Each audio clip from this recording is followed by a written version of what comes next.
भागवंटा को करी खाईगले चाषी सब्सिडी टंका सरकारी योजन चाष कर प्रकृत चाषी एवं हताश विभाग अधिकारी पाखक दौड़ी दौड़ी निराश तेबे किंतु एने कौन सठिक तथ्य देउना सूचना अधिकार आईन रे तथ्य मागिबा परे सेथिरु धरा पड़ी एभली चंचकता एमिति घटना घटी खसीपुरा ब्लॉक कोचियानांडी पंचायत रे।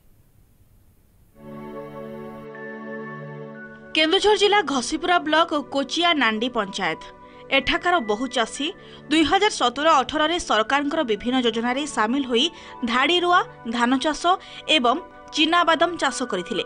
परे सरकार सबु सब्सिडी टंका को चाहि बसिथिले हेले किछि असाधु कर्मचारी माने चंचकता करी टंका हड़प करि नैथिले।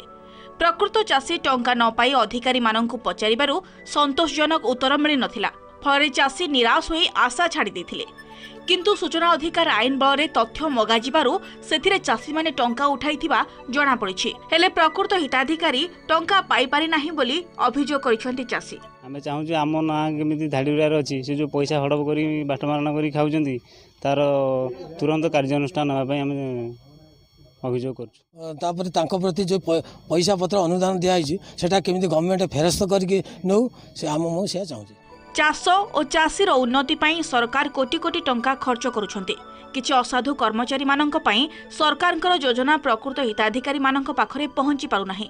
एभली घटना विषय रे आमे घसीपुरा कृषि अधिकारी को पचारिबारु से मानिथिबा बेले तदंत करा जाय दृढ़ कार्यानुष्ठान नियाजिबो बोली कहिसन्ते।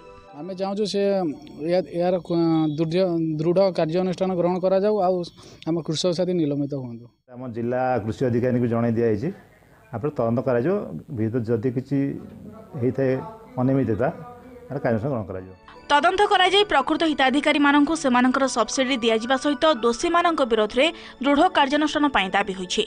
आनंदपुर राजेंद्र प्रसाद दास एमबीसी न्यूज।